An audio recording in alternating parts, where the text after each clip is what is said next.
কোচবিহার লোকসভার বিজেপি প্রার্থী শ্রী নিশীথ প্রামাণিকের সমর্থনে কোচবিহারের নাটাবাড়িতে বিজয় সংকল্প সভায় অংশগ্রহণ করে চোর মমতা সরকারের বিরুদ্ধে সরব হয়ে আগামী লোকসভা নির্বাচনে ভারতীয় জনতা পার্টির মনোনীত প্রার্থীকে বিপুল ভোটে নির্বাচিত করে আরও একবার মোদী সরকার গড়ার ডাক দিলেন রাষ্ট্রবাদী সনাতনী জননেতা তথা রাজ্য বিধানসভা বিরোধী দলনেতা শুভেন্দু অধিকারী। পর্যন্ত আমাদের পশ্চিম বাংলায় দিনের পর দিন রাতের পর রাত পরিশ্রম করে সারা বাংলায় বিজেপিকে প্রতিষ্ঠা করছে, বিজেপিকে এগিয়ে নিয়ে যাচ্ছে। বাংলা মায়ের দামাল ছেলে, আমাদের বাংলা মায়ের সন্তান, সনাতনী সেবক মাননীয় শুভেন্দু অধিকারী মহাশয় এখন বক্তব্য রাখবেন। তার আগে শুভাশিস দা, শুভেন্দু দা এখন বক্তব্য রাখবেন।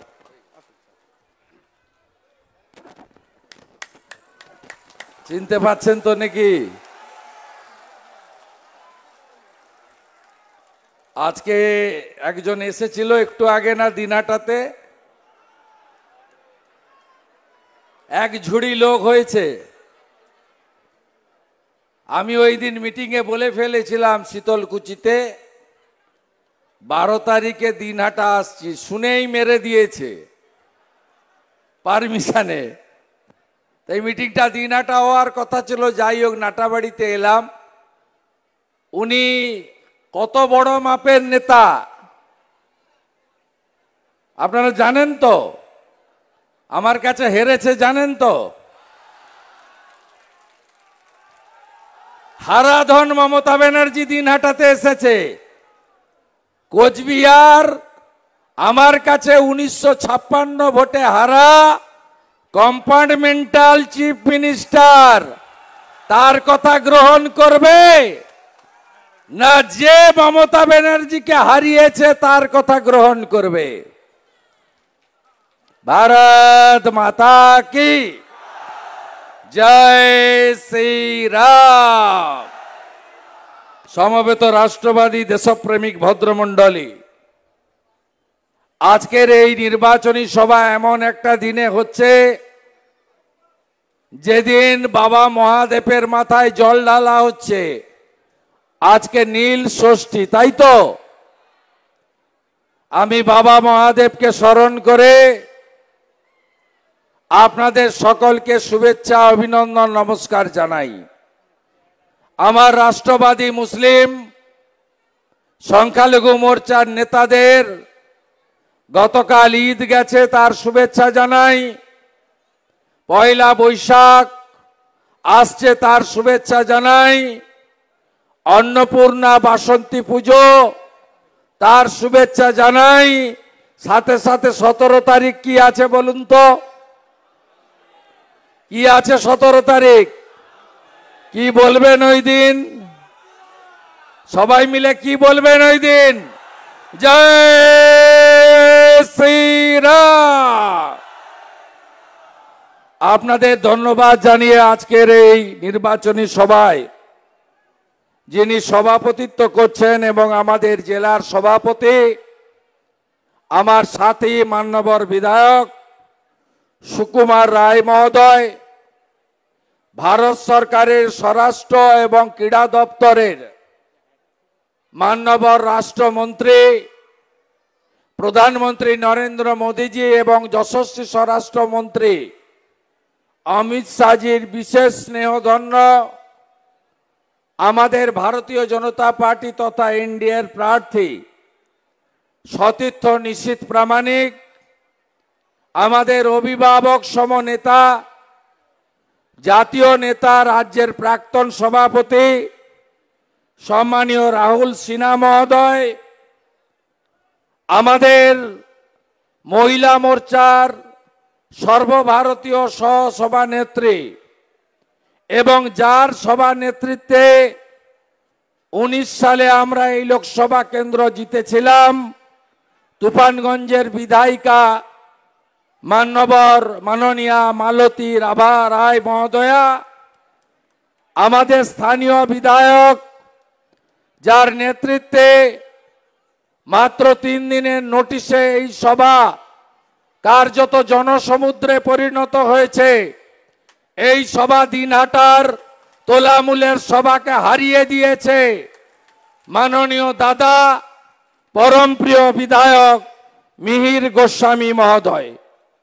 আমাদের অন্যতম নেতা বিধায়ক নিখিল রঞ্জন দে, আমাদের অন্যতম নেতা বিধায়ক মাননীয় সুশীল বর্মন, আমাদের রাজ্যের নেতা রাষ্ট্রবাদী সংখ্যালঘু নেতা আমাদের প্রিয় নেতা আলী হোসেন সাহেব, মঞ্চে উপবিষ্ট অজয় রায় মহোদয়, যুব নেতা কুমার চন্দন নারায়ণ, উজ্জ্বল বসাক মহোদয়, আমাদের মধ্যে আইনজীবী নেতা অমিতাভ দা, আমাদের মধ্যে মণ্ডল সভাপতি অবিরাম প্রামাণিক, বীরেন দাস, চিরঞ্জিত দাস, নিভাই মণ্ডল, অভিজিৎ পাল সহ সম্মানিত মঞ্চ, আমি সবাইকে অভিনন্দন জানিয়ে প্রচার প্রায় শেষের দিকে 17 তারিখে রামনবমীর দিন প্রচার শেষ হবে। প্রথম দফার ভোট হবে আপনাদের এখানে। এই ভোটে আপনারা কি করবেন, কেন আবার বিজেপিকে ভোট দেবেন? যশস্বী নেতা, পৃথিবীর সবচেয়ে লোকপ্রিয় নেতা আমাদের নরেন্দ্র মোদীজি, তিনি কোচবিহারের সভা থেকে বলে গেছেন, সবাই চান তো মোদীজি আবার তৃতীয়বার প্রধানমন্ত্রী হোক? সবাই চান তো? সবাই চান তো? কেউ চান না তো আমাদের দেশ ইউক্রেন হয়ে যাক? কেউ চান না তো? তাইলে মোদীজিকে যদি তৃতীয়বার প্রধানমন্ত্রী করতে হয়, কোচবিহার থেকে পুনর্বার নিশীথ প্রামাণিককে জেতাতে হবে, তাই তো? এইবার এইবার এইবার এইবার 400 পার করাতে গেলে নিশীথ প্রামাণিককে গতবারে যা ভোটে জিতিয়েছিলেন তার থেকেও বিপুল ভোটে জেতাতে হবে। কেন আপনারা তৃণমূলকে ভোট দেবেন না? এইখানে এই কোচবিহার জেলাকে টার্গেট করে পিসিআর ভাইপো হাটবারে হাটবারে সভা করতে আসছে। কোনো লাভ হবে না, কোনো লাভ হবে না। কোচবিহারের মানুষ তারা মমতা ব্যানার্জিকে পরিত্যাগ করেছে। এই নির্বাচন তৃণমূলের সঙ্গে হচ্ছে না, এই নির্বাচন হচ্ছে মমতা পুলিশ ভার্সাস বিজেপি। একটু আগে আমাদের প্রার্থীও সে কথা বলেছে। মমতা পুলিশ মানে কি সবাই তা নয়। এই রাজ্যের পুলিশ মন্ত্রী একটু আগে দিনহাটাতে বলেছে 2 মাস পরে যে পুলিশরা নিশীথের হয়ে কাজ করছে, আরে নিশীথের পুলিশ লাগে না। যে পুলিশরা নিরপেক্ষভাবে কাজ করছে, সিআরপিসি আইপিসি মেনে কাজ করছে, তাদেরকে নিশীথের বাড়ি পাঠিয়ে দেবে আর তিনি নাকি দেখে নেবেন। আমি বলে গেলাম, ভরসা করেন তো? বিধানসভায় 77টা এমএলএ নিয়ে কি করেছি দেখেছেন? যেদিন বিধানসভার সেশন থাকে আমাকে সাসপেন্ড করে, সঙ্গে মিহিরদাকেও সাসপেন্ড করে, আমাদেরকে বাইরে রাখতে হয়। বিরোধী দলনেতার ভয়ে বিধানসভায় আসে না। এই চোর মুখ্যমন্ত্রী বিধানসভায় ঢুকতে ভয় পায়। আমি বলে গেলাম, শুনে রাখুন পিসিমণি, আপনার সরকারটাই থাকবে না। লোকসভাতে এমন রেজাল্ট হবে, আপনি তো সবে ট্রেলার দেখেছেন তাপস রায়ের। কত লম্বা তাপস রায় আছে, আমরা বের করব। 4 তারিখের ভোটের ফলাফলটা বেরোতে দেন। আমি আপনাকে বলি, সিপিএম হেরে যাওয়ার পরে চেষ্টা চরিত্র করে 5 বছর টিকেছিল, তারপরে ভ্যানিশ হয়ে গেছে। তৃণমূল যেদিন সরকার থেকে যাবে, এক রাত্রের মধ্যেই ভ্যানিশ হয়ে যাবে।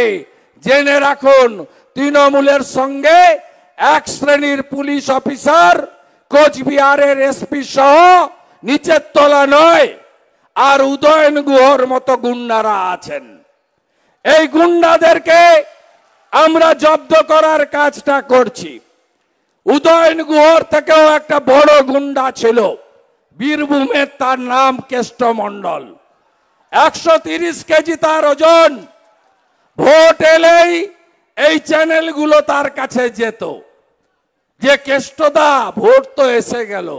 বলছে ভোট আবার কি হবে, চড়াম চড়াম ঢাক বাজবে, নকুল দানা বিতরণ হবে, গুড় বাতাসা বিতরণ হবে, আর বিরোধীরা উন্নয়ন দাঁড়িয়ে আছে দেখতে পাবে। ওই কেষ্ট বেটা এখন কোথায়? কেষ্ট বেটা কোথায়? সকন্যা তিহারে গড়াগড়ি খায়। উদয়ন গুহ, আপনাকেও বেশি বাড়াবাড়ি বেশি দিন হবে না। পোস্টপল ভায়োলেন্স 21 ভোটের পরে ভেটাগুড়ি সহ গোটা কোচবিহার জেলায় যত সন্ত্রাস হয়েছে, এই সন্ত্রাসে এরা নেতৃত্ব দিয়েছে। তদানীন্তন রাজ্যপাল এবং আজকের উপরাষ্ট্রপতি জগদীপ ধনখড় আপনাদের পাশে ছুটে এসেছেন। আপনারা ভুলে গেছেন 21-এর কথা।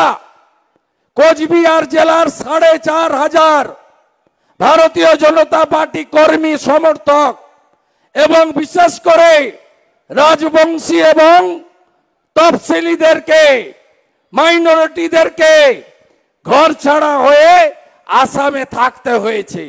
ক্যাম্পের কথা ভুলে গেছেন আপনারা? আপনারা কি চান এই হিংসা চলুক? আপনারা জানেন জাতীয় মানবাধিকার কমিশন 19 জন গুন্ডার নাম দিয়েছিল হাইকোর্টে। এই 19 জন গুন্ডার মধ্যে কেষ্টমণ্ডল ছিল, আছে জেলে। জ্যোতিপ্রিয় মল্লিক ছিল, আপনাদের চাল গম রেশন চুরি করার দায়ে বালু মল্লিকও জেলের মধ্যে আছে। শাহজাহান শেখের নাম শুনেছেন? কিছুদিন আগে সন্দেশখালীর ঘটনা সামনে এসেছে, শাহজাহান শেখও জেলে গেছে। এবার পালা উদয়ন গুহর। আমরা যেন ভোটের প্রচার বন্ধের পরে 48 ঘন্টা ইলেকশন কমিশন পুলিশ অবজারভারকে বলতে চাই, ধমকের সুরে নয়, আবেদনের সুরে, এই গুন্ডাকে মানুষ যেন ভোটের দিন রাস্তায় দেখতে না পায়, তার ব্যবস্থা ইলেকশন কমিশনকে করতে হবে। আপনারা নিশ্চিন্ত থাকুন, ভারতীয় জনতা পার্টি এই গুন্ডাদেরকে পশ্চিমবঙ্গ থেকে শেষ করার কাজটা করবে আইনি পথে। এত মা এসেছেন, শক্তি স্বরূপা, দেবী মা দুর্গা, জয় মা ভবানী। আপনারা কি সন্দেশখালীর ঘটনা ভুলে গেছেন? মায়েরা ভুলেননি? আপনার সম্ভ্রম, আপনার সম্মান এরা লুট করে নিয়েছে। তাই আপনাদের কাছে আমার বক্তব্য, আবেদন, মাঝ রাতে পিঠে খাওয়া তৃণমূলীদের শিক্ষা যদি দিতে হয়, 19 তারিখে কোথায় ভোট দিতে হবে? কোথায় ভোট দিতে হবে? কত নম্বর টিপে? কত নম্বর টিপে? তাহলে সবাই বলুন, ভোট দেব ঠাসিয়া, পদ্ম ফুল দেখিয়া, ভোট দেব ঠাসিয়া,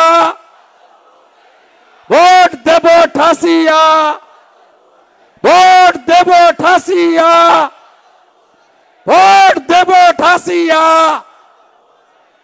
পদ্ম ফুল ফুটাতে হবে।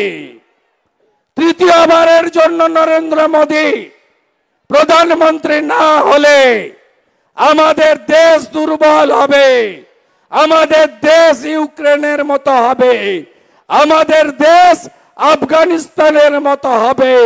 আপনারা সীমান্তে থাকেন, একদিকে আসাম, একদিকে ভুটান, অন্যদিকে কাছেই চীন। দেশের নিরাপত্তা সুনিশ্চিত করতে হবে। আপনারা